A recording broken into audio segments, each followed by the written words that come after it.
Hey y'all, happy Tuesday, happy spoken word Tuesday. I hope you guys that's coming along fine.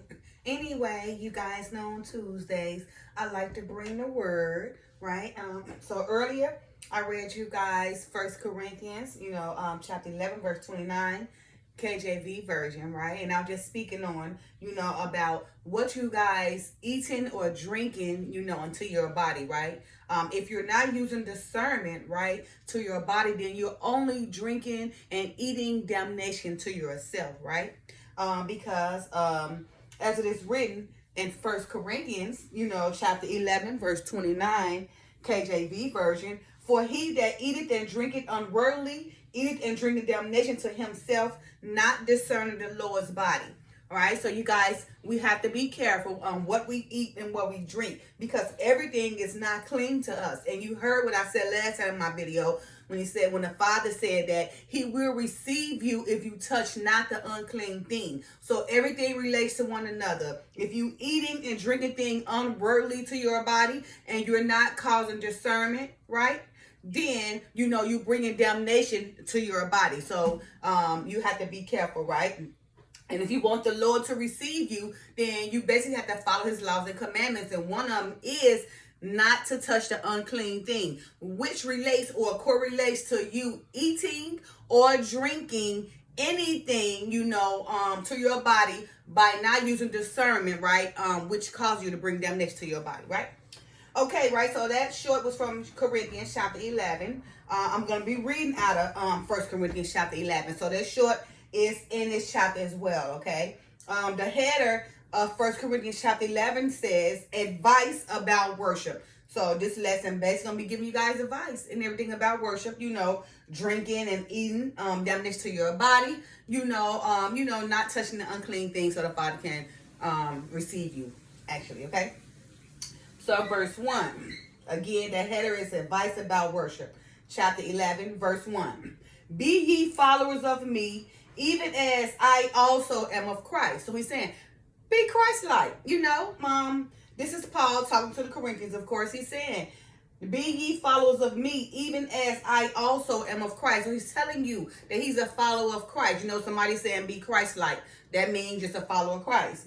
Verse 2, now I praise you, brethren, that ye remember me in all things and keep the ordinance as I delivered them to you, right? So this is Paul telling them right now. He was going to speak the gospel, right? He delivering everything. So he's saying he praise you, brother, that you remember him in all things. Everything he doing, he taught to the Corinthians, to the Galatians, to the Romans, So he's just saying, remember him in all things and keep the ordinances. He's teaching the ordinances, the good gospel and everything, right? He said, as I delivered them to you, as he's delivering to you, as he's teaching you, as he's edifying you, just like me, as I'm edifying you, as I'm teaching you through the word, I want you guys to remember me, my brother and sister, as I deliver the ordinance to you, right, as I am delivering to you. Keep me in remembrance, okay?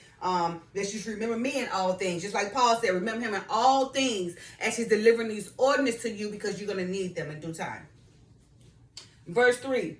But I would have you know that the head of every man is Christ, and the head of the woman is the man, and the head of Christ is God. So you see, there's an order in here. We got it all twisted, right? We got the woman being the head of the man and all that stuff, and the kids being the head of the woman and the parents and all that kind of stuff, and the man being the head of another man, and the woman being the head of another woman. It's all out of order, right? So let me just be clear, as clear as possible. This is in black and white when I read this.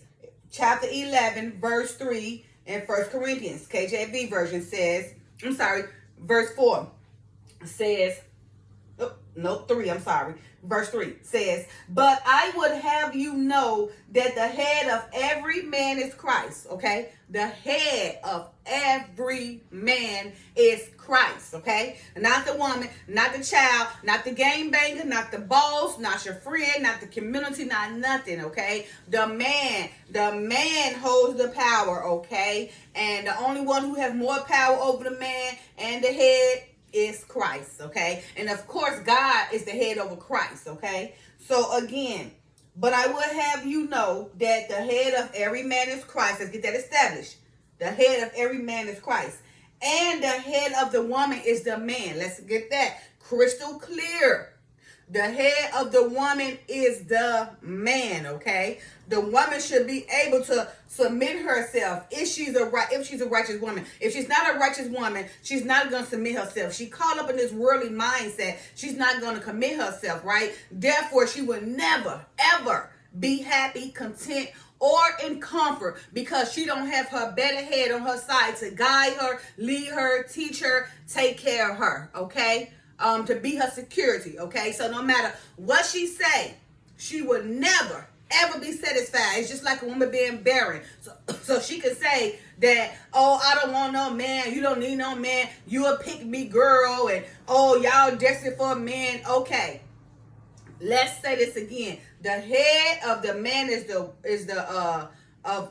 Christ, and the head of the woman is man. So in order for a woman to be fully balanced, she needs that man. We got to alleviate that mindset to myself. Oh, a man don't need no woman and a woman don't need no man. That is a blatant lie. Because in the beginning, the Father said that it's not good for a man to be alone. So that's why he created Eve. Man and woman need and belong together. So women, please get that stupid mindset of, oh, I don't need a man in my life. Oh, this is their barrier. No. What you have done to yourself, you have depreciated everything about your life. So now you at a point in life or age in life where you don't feel like you work enough to get a man to be there for you. That's why you got that mindset. But had you not put all those miles of your body, your mind, and your soul in depreciated your body, depreciated your worthiness, then you'll be saying the same thing. He is going to be my head. But because you didn't damage yourself, then gave your body to the world, then gave your mind, your body, your spirit to your girls and to your guys, just gave everything, all the miles you allowed to build up to you and gave to everybody instead of God. That's why you out here trying to tell other women she don't need a man, or a man trying to tell another man they don't need a woman. But that is hypocrisy, because the Father says that it is not good for a man to be alone. That's why he created Eve. And remember, God is the head of Christ. Christ is the head of man. The man's the head of the woman. And in order for the woman to be balanced, she needs that man. She needs that king. So we're trying to move forward in a new era to a new mindset. Women, get off that stupid hypocrisy, telling and trying to teach our young women that they don't need a man, but they can be happy in everything. That is a blatant lie. And any woman who is alone is not going to be content, okay? She will not be fully successful, okay? She's going to get tired eventually because she's going to need that masculinity help on her side, okay? So remember, every man need a woman, every woman need a man. It is written. It is written, okay? That man need a woman. That's why woman was made for the man, so she can be his help and he the provider, okay? So we're in a new era now. I need all my people that's out there pushing our nuclear relationship to keep pushing this, to unlearn that mindset and learn that woman, you need a man, and man, you need a woman, because that's why you guys is brought together. It's only complete if you all come together as one, okay? All right, verse 4.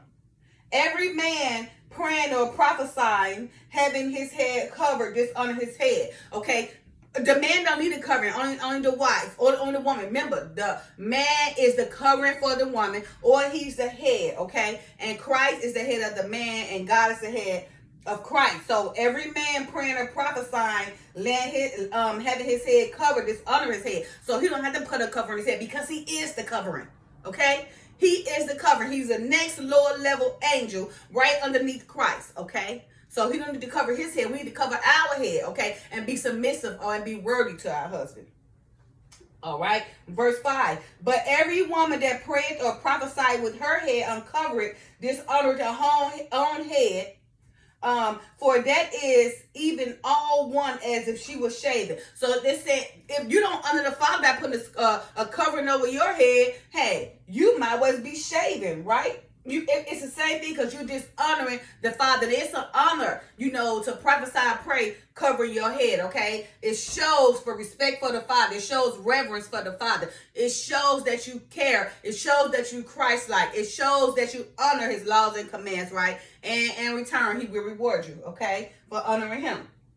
So again, but every woman that prayed or prophesied with her head uncovered dishonoreth her head. Okay, so you see this covering over my head because I'm praying and prophesying. And when I'm praying and prophesying or reading straight from the Bible, then I had to cover my head, okay, to honor the Father. Because if not, I would be shamed and I might well be shaven, okay, because I'm trying to honor myself instead of the Father, okay.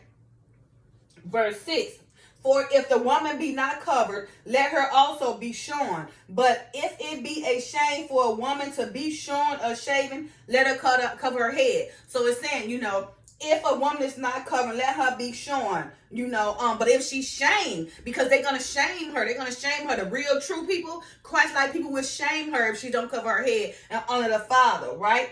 So when they shame her, then she know to cover her head. She don't want to hear all that shame. Verse 7. For a man indeed ought not to cover his head, for as much as he is the image and glory of God, but the woman is the glory of the man. So remember I said the man is the next lower level angel, right underneath Christ, right? So remember, for a man indeed ought not to cover his head, for as much he's the image of the glory of God. Remember, he's the next power angel. He is the glory of God, right? But the woman is the glory of man. So in order for the man to be successful, balanced, equally successful, happy and ready to go get it and ready to be provided and in security in the leader, right? Then the woman needs to glorify the man. She needs to give him reverence and push him up and make him feel like a king so he can go out there and make it do. So he can go out there and make the donuts. So he can go out there and bring that paycheck to her, right? Trust and believe me, they may feel like that it's not possible, that a man won't give you everything. Yes, he will. But you got to be the glory to him. If you show him it's all about him, that you're going to be there for him. And, and of course, the Father brought them to you, they can't be asunder. It can't be broken. So once you got that combination together, the Father brought the man and the woman together, and the man know that he's been led by Christ, and the woman know that she's been led by her husband. She know that she got to glorify him and make him feel like the king that he is, so he can go out there and just make everything happen. When it comes to financial, when it comes to respect, when it comes to security, everything about her, he's going to do that, okay? That's when she glorified a man. But of course, in this modern mindset, they all thrown off, they all out of order. So they would never, ever make it to this part until they change their mindset and understand that you have to do some things, to make your life go a certain way. But if you out here listen to social media and listen to a man and woman tell you everything, looking at them, knowing their lives not happy, knowing they portray and put on facade, like their lives are happy, but in closed doors, they got all these secrets, that's tearing them down in the inside, knowing they made the wrong decision, and they want to string you along and give you the wrong decision too. So therefore, you think that you should walk around this earth as a single man or a single woman, just deteriorating every day, just dying every day because you won't balance yourself, right? And put together what the Father had put you on this earth for, to be fruitful and multiply, to glorify the man, to give the man the glory, allow the man to be your leader and your provider, and you be submissive and glorify him so that he can be led by the Father in a righteous way, and the wife doing her part. And once the wife or she's doing her part, trust and believe me, it is written, the man will fall in place. It is written in the Bible. Once the woman is doing her rightful duties, as Christ-like, and doing in the righteous way, it is written that the man will fall in place. That God will get the man to fall in place as long as the woman is doing her holy duties, okay? Remember that, okay? Verse 8. For the man is not of the woman, but the woman of the man. Bam, right there. We are not of the man, so we got all this stuff reversed and back around, right? But the woman of the man. So to let you know, you need the man. We ain't got all that energy and strength to be carrying tons and stuff upstairs. When we get a certain age, we need that masculinity. And whether we want to make ourselves believe or not that we don't, you are a fool. You are foolish, and that is of ignorance. And that's why, young lady or young man, you're going to dig yourself deep in the hole that you can't get out of. And that very hole going to bring to damnation, and you're going to perish, and you're going to die in your sins. You're going to be tormented forever. Okay? So, again, woman and man, for the man is not of the woman, but the woman of the man. So you got all these women saying they don't need the man. First and foremost, the man is not of you. We came from the man. We got to rear from the man. So to let you know we belong to the man, okay? So unlearn that mindset. We have to come together and build this nuclear relationship. And it's happening. It's happening slowly, but it's happening surely. Because people like me and other people out there pushing it. We're going to make it happen. Okay, whether you like it or not. And if those who don't want to join the program, kick rocks. We don't need you guys, right? Go ahead and go in your little circle so y'all can all perish together, because that's all that's going to happen. So again, verse 8, for the man is not of the woman, but the woman is of the man. So right there, the woman needs the man because we are of the man and not the man of us, okay? Verse 9, neither was the man created for the woman, but the woman for the man. So you see, the man was created for us. Okay, we was created for the man to be his helpmeet. They are all out of order. They got these dingy females out there showing all their body, popping like it's hot, dropping like it's hot, selling themselves short, for a quick lay and a quick dollar from a man that's only gonna satisfy them sexually. And once that wet little thing over with and they satisfied you sexually, you got to go back home dry, lonely, and miserable and alone, right? So just know that the man was not created for the woman, but the woman for the man. You need him. You need what he got you need what he got, his penis, to put inside you, because you need him to make you feel a kind of way. You need that man. And just like that man got get that thing to put into you, but it's the other way around. Neither was the man created for the woman, but the woman for the man. We really need the man. Verse 10. For this calls off the woman to have power on her head because of the angels. Okay. Again, for this calls off the woman to have power on her head because of the angels. Nevertheless, neither is the man without the woman, neither the woman without the man in the Lord. So even though that the man was created for the woman and the woman is created for the man, okay, there is neither man without the woman or woman without the man in the Lord, because Christ-like. So the man and woman come together and one as flesh as one and lead their family. So, and they be a holy matrimony unto the Lord. Okay. So remember, neither is the man without the woman, neither the woman without the man in the Lord. They should be together unto the Lord. Because if you without the woman or you without the man, that is not unto the Lord. That's just what? Being single in that mindset, thinking they don't need no man. All right.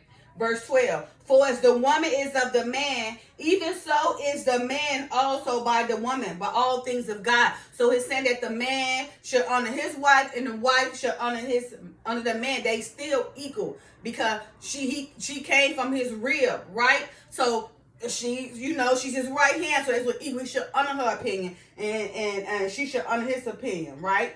So he's saying, for as the woman is of the man, even so is the man also by the woman, by all things of God. So when they come together, remember, they honor one another, they doing unto God, right? Verse 13, judging yourselves. It is comely that a woman pray unto God uncovered.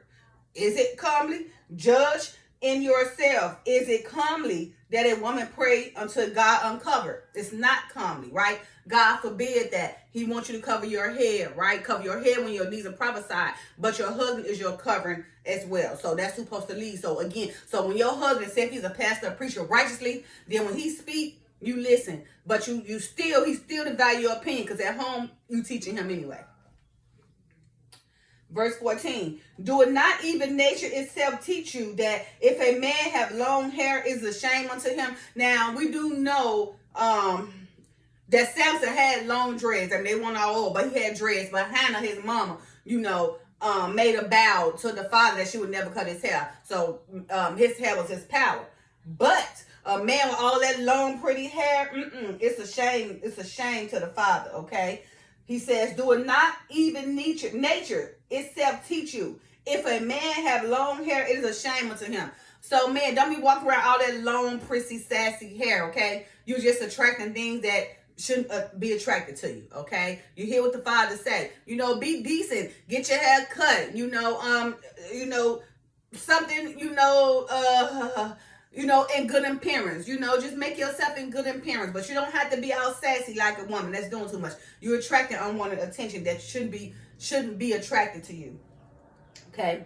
Verse 15. But if a woman have long hair, it is a glory to her, for her hair is given her for a covering. So yes, her long hair is given to her for a covering. Because remember, the Father say, your hair is your power, okay? The hair of a woman is glory, okay? That hairstyle makes her look a certain way. Whatever kind of hairstyle she put, that hair is her glory. That hair is her power, okay? That's her glory. Because we can do all type of stuff to our hair, and make us look a different kind of way. It glorifies our looks, okay? Okay, so again, but if a woman have long hair, it is a glory to her. Now, back then, in the ancient times, all of us had long hair. But now, because of our haughty ways, we want to walk around and with our heads up and our prides and shake our booty and advertise all our body assets, right? Until most of us are bald now. But those over there, probably the Ethiopians and Egyptians, they still got that pretty long hair.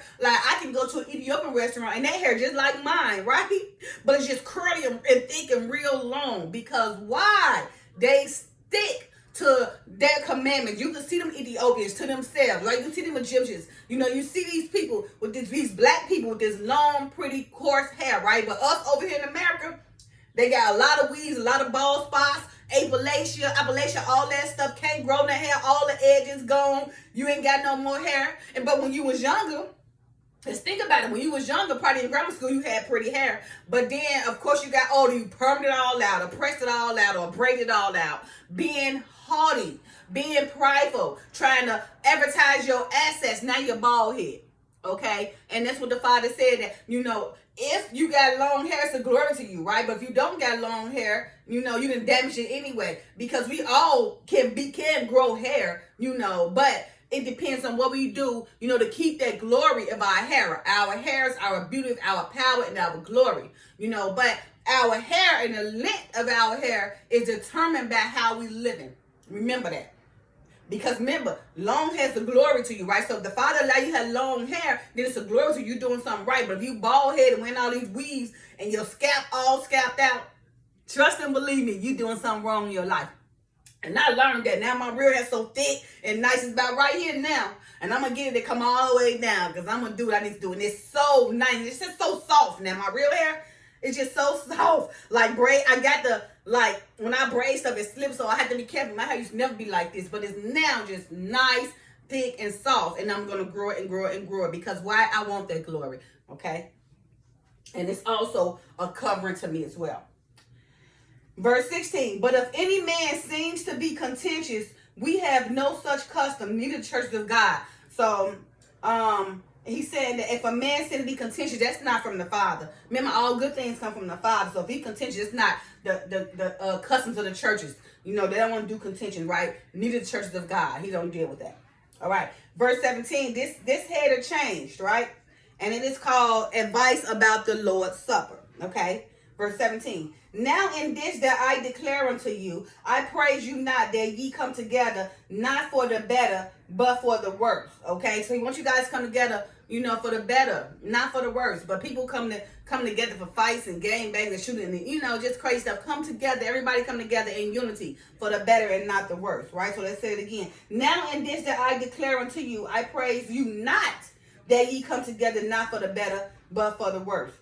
For first of all, when ye come together in the church, I hear that there be divisions among you, and I partly believe it. So he's saying when you guys come together to church, you got this group over here, that group over there, that's dividing one another. This one whispering in that ear, calling their friendship to break up. This one whispering in this ear so they can go sleep with this person behind that person back. This one probably sleeping with the pastor. This one sleeping with the pastor's wife and everything. You got these groups and these women in this circle, this man in that circle, talking about this and that, causing division. Right? Because you got some people who's really trying to follow Christ and the other trying to follow man. So you got all these people coming to church causing division, right? And that's why the Father said, for first of all, when ye come together in the church, I hear that there be divisions among you, and I partly believe it. He partly believe it. Yeah, I believe it too. I see it all day long. Verse 19, for there must be also heresies among you, that they which are approved may be made manifest among you. So a heresy is someone coming and change the gospel. We know what the words say and everything, but you got them people come in and deceive you and manipulate you and change the gospel, make you believe something else. So you got these people that come into the church that change these gospel, make it manifest to everybody, make people believe it, right?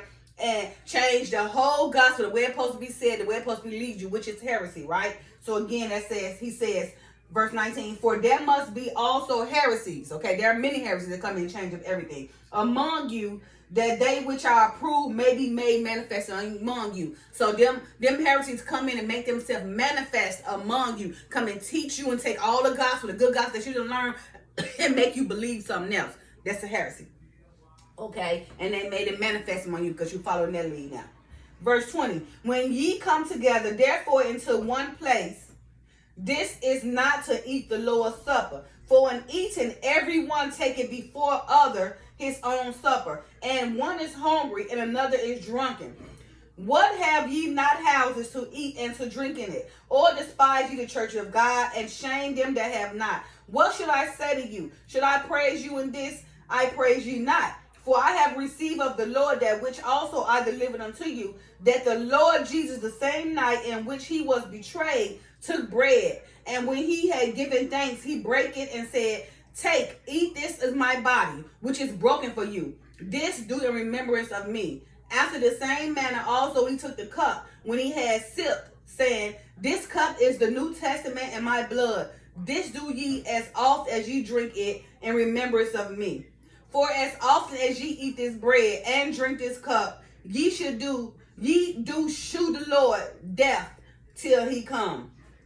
Wherefore, whosoever shall eat this bread and drink this cup of the Lord unworthily shall be guilty of the body and the blood of the Lord. Okay, so let's just go back to verse 21. It's saying, for in eating everyone taketh before other his own supper, and one is hungry and another is drunken. So he just said you got all these hungry, not caring people come in, and they got this dinner. I mean, I see it. They may fix dinner, y'all may have an event, and you got these people don't care about nobody else, drunk and everything, and just go eat before everybody. Don't even care the next person gets something. Drunk and high, come in, eating up all the food. Don't take into consideration that everybody else got to eat. So when everybody else get there, they ate everything, okay? That's drinking damnation. That's worthy. That's unworthily doing things. But remember, have consideration. Don't be the one jump to the table and got to eat the food right. Oh, I got to be the first one to eat everything. And let's forget about everybody else drunk and high and all that kind of stuff, okay?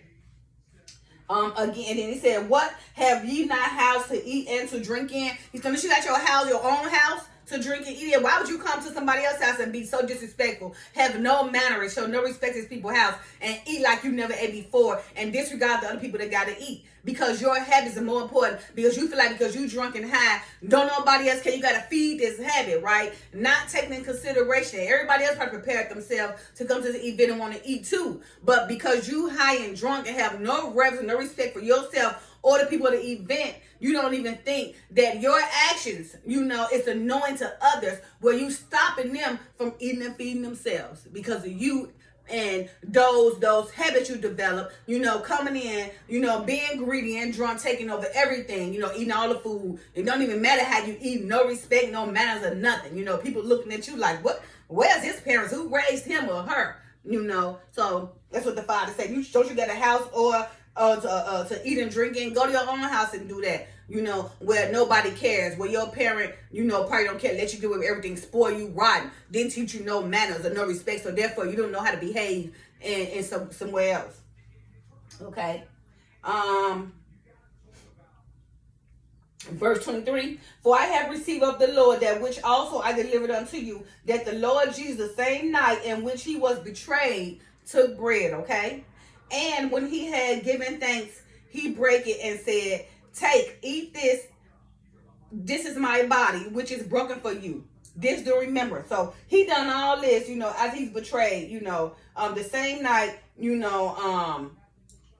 when he's betrayed, he took bread, okay, and that's when he had the supper, where, his disciples sat around the table, he broke the bread and drank the wine, told them, eat this and drink this in remembrance of him. Follow these ways. It's the New Testament. It's the new covenant. When the faith comes, now that you're dying to those sins every day, dying to that body, renewing your mind. So that's when he said, and when he had given thanks, he broke it and said, take, eat. This is my body, which is broken for you. This do in remembrance of me. And then 25, after the same manner, also he took up the cup when he had supped, saying, this cup is the New Testament in my blood. This do ye as oft as you drink it in remembrance of me. So remember, during that time, he was in good status, me. When they was having that last supper before they were going to persecute him, he had disciples, right? He set them off at the final supper and broke the bread and drank the wine. And he told them, that's what he want to do. He want them to do it for all the brothers in love to follow him the same way. So he's saying, do this as he do it. And that's remembrance of him. So every time you do it, remembering of the Father. This is something that the Father will do. Christ-like, okay?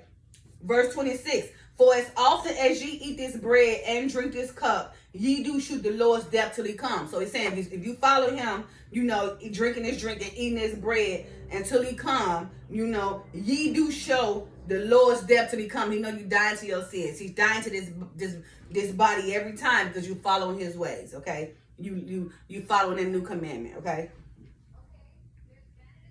Verse 27, wherefore whosoever shall eat this bread and drink this cup of the Lord unworthily shall be guilty of the body and blood of the Lord. So he's saying, if you want to go out there and do what you're going to do, go ahead. Be like that person that come in drunk and high and be greedy and eat all the food and don't care about nobody. Doing it unworthily. Doing it because he can. Right there, right now, he got the energy and the able body parts to do all this and that, to annoy everybody and not care about anybody, but only feed himself in his head because he's greedy and he was not respect, or she was not raised in reverence or respect to other. Don't know how to treat people as they would be treated because they never was shown that.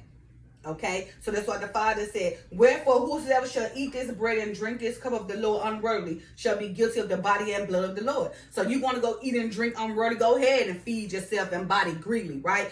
But if you do it unworthily, you will be guilty of the body and blood of the Lord. Okay, so that same body, which we got an image of, you will be guilty of the body and the blood. You will bring them next to yourself. You will perish. Verse 28, but let a man examine himself, and so let him eat of that bread and drink of that cup. You see, so we sow, right? So he's saying, but let a man examine himself, and so let him eat of that bread. Let him eat and drink of all that, right? And drink of that cup. So if he want to go do it, or she want to go do unworldly, go ahead. More power to you. Go eat and drink unworldly, and drink yourself to damnation, and eat yourself to damnation unworldly, not following the ways that the Father told you to go about it, so you won't perish, right? But it's so many, way more than the good. You got way more wicked people out here that's eating and drinking damnation, bring damnation to their own self, doing it unworthily, doing it because they can, doing it because they got these body parts, doing it because they got the power, doing it because they got the money, doing it because they got the will, and dignified will, doing it because they got the power, because they can, right? But not doing it by discernment, just doing it by that greedy nature, okay, that they've been taught, okay, that's causing them in their whole life to perish and bring damnation to themselves as they eat and drink unworthily to themselves, okay. Verse 29, for he that eateth and drinketh unworthily, eat it and drink it damnation to himself, not discern the Lord's body. And I done this in my short, so the same thing I'm just saying. For he that eateth and drinketh unworthily, eat it and drink it damnation to himself, not discern the Lord's body. So again, you want to go out there, you want to, don't have no respect or reverence to nobody. Don't care, if you're going to make it tomorrow. Don't care how you treat people. Just go out there eating and drinking, unworthily. You will bring damnation to yourself, not discerning the Lord's body or the Lord's temple. This is his temple. This is his body. So we should be careful on what we eat and drink or what we do in our lives, right? If we're doing it unworthily, then we should expect an unworthily result. Okay, I don't even understand why people get mad because things come happen to them. You know what you did to bring it to you. We reap what we sow. We all reap what we sow. So whatever you put out, you should be prepared to forget. So when it comes to you, don't act like you were surprised. No, you weren't surprised when you was putting all that filth out there. So accept the filthiness result. Okay, verse 30. For this cause many are weak and sickly among you, and many sleep. So you see what he's saying? Because people don't want to eat and drink worthily, which can be broad. This can mean anything. Eating and drinking unworthily. What you doing in your life? How you eating? How you drinking? How you going out there? How you talking to people? How you treating people? How you eating in this life? How you drinking in this life? Okay, they can be very broad. So let's say that again. For this cause many are weak and sickly among you, and many sleep. So you got so many people are weak, they don't have the power, because why? They let somebody control their mind, or they let somebody get them caught up, in something where they did know the word and everything, but they let that evil wicked person come and just take it and throw them off, and now they're their power, now they're their glory. So they following that person that, teaching them the wrong way, cause them to be weak, cause them to be a follower instead of a leader, right? And sick. We got so many people sick among us because why? They want to touch the unclean thing. The Father said, touch not the unclean thing and he will receive you. So we got all these unclean meats and unclean foods that people eat. And that's why so many of them are sick, because he tell you what to eat and what not to eat. But because we want to go bring down next to our body and eat and drink unworthily and touch the unclean thing, then we be sick and then we die and be stuck on all this medication. Okay. And then he said, many are asleep. So many people are asleep. Wake up. Wake up. Wake up. Okay? So many people are asleep. I just sleep to their damnation. I mean, we got so many watchmen. The Father said they're watchmen. You got all these watchmen out here watching you. All these people that sleep, still walking in la-la land. Still thinking that, that they can just sleep and nothing should take place. There's nothing is changing. Everything is changing. The Bible's been prophesied, right? He said wake his people up, but like he said, if they don't want to be awake, let them wake. Let them stay asleep. Let the wicked remain wicked. Let the unrighteous remain unrighteous. Let the filthy remain filthy. Let the person who don't understand remain not understanding. So that's what he's telling you right now. If you don't want to do it, because right now we're in the latter days, he already said in the latter days, hey, let them be. We did enough edifying. We did enough prophesying. So for those who don't want to wake up, who want to sleep, let them continue to sleep. They're going to sleep right to their deathbed and tormentation. Okay. Verse 31. For if we would judge ourselves, we should not be judged. So just thinking, right? If you judge yourself, knowing that you're not perfect, knowing that you get caught up in all this stuff, knowing that you got all these temptations, knowing that you human and you flesh, because the flesh is willing, the spirit is willing, but the flesh is weak. It is written, we all fall short of the glory. We all sin because our flesh is weak, but our spirit is willing, right? So examine yourself first. I guarantee you, when you examine yourself, you're going to be like, oh my goodness, I do all this, never took consideration, but always talking about my brother and sister and trying to say what they doing, but not examining myself. And if you examine yourself, you will see that you do the same exact thing, just in a different form. So therefore, if you examine yourself and work on yourself, you won't have no time to judge others, right? There will be no need to judge others, because there's so many things you have to fix in yourself. Whether you know it or not, there are so many things you got to fix in yourself. And get close to the Father just make you understand there's more and more you got to change. Paul said it best. He got a thorn on his side. The same here, a thorn on your side. Every time you think you're doing the right thing or doing something, you learn something else about yourself. Like, oh my goodness, that's bad. I got to change that. Woo, I didn't know that this is going to be a great challenge. I didn't even know this about myself. But the Father will bring it to you. He will bring everything about you to yourself so you can change, okay? So that's why he's saying, for if we judge ourselves, we should not be judged. So we judge ourselves, we examine ourselves. We won't have no need to judge everybody, because we can see our ways are messed up. Continuously, perpetually are messed up, because we are human and the flesh is weak, but the spirit is willing. Okay, and I'm telling you right now, and I learned, that, oh my goodness, it was the anger I had to deal with people. A lot of people provoke me, but you don't know. You be thinking you okay until you keep trying and you keep failing the test and you keep failing the test and you realize, oh my goodness, that's a great challenge. I never knew that this would be such a great challenge to me. My own life, my own ways. Yes, you got so many ways, that you didn't take consideration that's bad. So when you start judging yourself and examining yourself, they will come out. And once you start working on those things, you won't have no time to judge nobody, because you're going to know you all messed up. Okay? The righteous, the God, the holiness, everybody. We're all still messed up, okay? And we got to continue to learn and continue to be Christ-like, because we all fall short of the glory no matter what. There's a lot of us we got to fix. There's a lot within us that need to be fixed that we don't take in consideration. And I'm a prime example of learning that I learned. Oh, there's a lot of me that need to be fixed. You know, I told you that people provoke me, get mad, or say something, send me off, snap, you know what I mean? And now I'm just embracing, because what the Father say, embrace affliction. You should consider affliction, because it's gonna come. Affliction, it's gonna come to you, because if you're following the Father, then trust and believe. You gotta face all type of trial, tribulation, and afflictions, and people gonna offend you 24/7. But He said, you're trying to follow the Father, take it all in, because your reward is eternal, and your reward is gonna be way more powerful than anybody. They can't even understand it. It's gonna surpass their understanding. Okay. So judge yourself. Once you judge yourself, you don't have no time to judge nobody else, because yourself and your whole life is messed up, really, within. Okay. Verse 32. But when we are judged, we are chastened of the Lord, that we should not be condemned with the world. Now, so then the Father said again, but when we are judged, we are chastened of the Lord. So when the Father judges us or chastises us, remember, the Father chastises those who He loves, right? He's not going to chastise you if He don't love you, because when you chosen, He know you belong to Him. He going to chastise you so you don't be condemned in this world. And prime example, when I told you about this scar, that, well, it's about going on now. But when my supposed to be friend, I let move me, come all the way from Chicago, stay with me, gave her keys. We went to the same school together, grew up in the same neighborhood and everything. So you would think you know a person.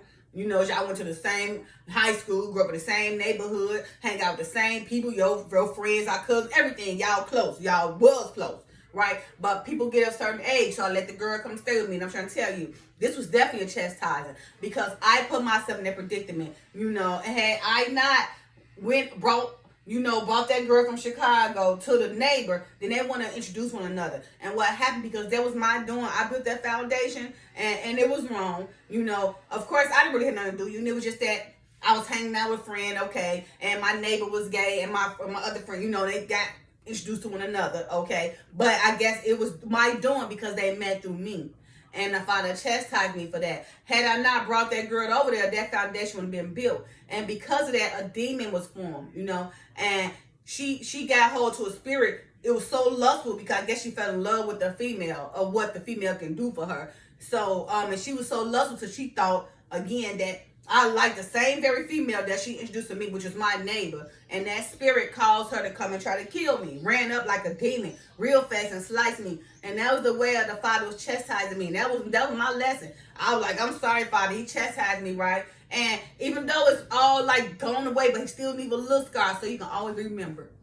Always remember, young lady, I chastise you. Don't ever put yourself in predicament again. I learned from that. And ever since then, I would not do that again, right? It's just sometimes you don't have nothing to do. You want to go out and you get caught up in stupid stuff, but you ain't got nothing to do. That was my thing. Just trying to have a little fun, not taking consideration that this whole foundation that's being built indirectly was because of me, and it's the wrong thing to do. So I got chastised of that because it was wrong. So So when it said, but when we are judged, we are chastened of the Lord, that we should not be condemned with the world. So He chastised me and got me out of that predicament, and I have not dealt with it ever since. Okay? And He moved me forward, because He didn't want me to be condemned with the world. So He chastised me because He loved me, because He was going to use me and get me right. And that's all I needed. And you got to know that woo made me feel some kind of way, because I'm very particular when it comes to my temple, my body. Yes, it's pure. I like to keep it pure. I don't like scars. So when that girl did that to me, trust me, the Father knew it was going to break me down. It broke me down, because I'm so particular on how I look. I don't like scars and none of that kind of stuff. She's like, I'm going to run you crazy. That's exactly what He did. I'm here every day massaging, like praying, like, please, God, take this. Oh, my, I can't deal with this. But guess like when He got persecuted, them scars was left. No, you need to see that scar. So of course, it can be taken away, minutely, almost gone. But of course, I'm going to have a little dot or something right here to always make me in remembrance of the Father and how He chastised me, because He loved me, because He didn't want me to be condemned with the world. Okay? All right. So, verse 33. Wherefore, my brethren, when ye come together to eat, tarry for one another. So, the word tarry means basically wait on them, When ye come together to eat, don't be that drunken high individual with no respect to go eat up everything and don't take consideration that everybody else got to eat. So again, he said, wherefore, my brethren, when ye come together to eat, tarry from one another. So when he's saying tarry from one another, he's saying wait for one another. Show respect to one another. Don't come up here, big greedy woman and man, sitting up here, can't control yourself, can't discipline yourself. You done ate. Now you need the food, or you don't have discipline, manners to whatever everybody else. But you think it's all about you because you done got caught up and feeding yourself and all these habits. So these habits and these withdrawals make you do things that's not becoming, that you wouldn't do if you wouldn't let yourself get caught up in those habits, okay? So again, wherefore, my brethren, when ye come together to eat, tarry from one another. Wait on one another. Have respect for one another. Don't just jump in and forget about everybody. And the final verse 34. And if any man hunger, let him eat at home, that ye come not together unto condemnation. And the rest will I set in order when I come. So he's saying, for any man hunger, you want to come to this event, don't come here all starving and stuff. You that hungry, eat at home. We ain't trying to make you food and everything. This is an event. We're just trying to be courteous here, right? But don't come to this event drunk and high. No matter, for that matter, you might not have to be drunk and high, but you probably don't even know this, no self-discipline or no control. So don't come to this event with no control, no discipline, all these habits. And if you hungry, no. Stay at home and do that, okay? So again, if any man hunger, let him eat at home, okay? Don't come to that event hungry, drunk, and high with no manners. No. Stay at home, where all that nonsense is there, where you allowed to do that nonsense, where your parents allowed you to be unlearned, ignorant individual. Don't bring that to the events. If you hungry, stay at home. You come into this event, and because people are showing courtesy, they're just showing love. So have respect and reverence for one another, right? Okay? The Father said, and if any man hunger, let him eat at home, that ye come not together unto condemnation. So that's saying, don't come and bring all that crazy stuff to there, because so you guys won't be brought to condemnation. Okay, so you won't continually to eat and drink it unworthily and be caught into condemnation. Okay, so if you like that, stay at home. Don't bring it around your brother and sister, but show some respect, show some mannerism, show some reverence. If you got those habits, you got those hungry habits, you got those illiterate habits, you got those ignorant habits, you got those foolish habits, stay at home. Because that hunger don't need to be where all these lovely people at, who is showing courtesy and love to others, not to have shown in their face of your disrespect, your ill mannerism. Okay. All right, you guys. So that was Corinthians 11. Oh, of course, everything should be done. Remember that ye come together not into condemnation, and the rest will I set in order when he comes. So the Father said, when you do all these things, the rest he gonna set in order. So right now, in remembrance of me, I'm delivering all these ordinances to you guys, right? Okay, that you should follow, right? Follow, what I'm teaching you, and how you should live. And the Father said, and the rest will I set in order when I come. So no matter what I'm teaching you guys and edifying you, I'm just giving you the orders. Follow these ways, follow your leads, so you can be prepared, okay? Because the rest, the Father will take care of when he comes. Or the rest, the Father will put in order. Or the Messiah, And the rest, the Messiah, through the Father, will he set in order when he come back. Did you hear that? Oh my goodness, this is a long one, huh? Yeah, that was very deep. I had to go through that. I wanted to be very clear as possible, okay? 1 Corinthians chapter 11. All right, you guys. So I hope you guys got some great clarification, some great understanding, okay? Unlearn those things, okay? And learn things you need to learn, right? Touch not the unclean thing. Don't eat it and drink it unworthily, right? Don't drink it and eat it down next to your body, not discerning this temple, right? Don't touch the unclean thing so the Father can receive you through the Messiah. Love you guys. Happy Tuesday. Peace.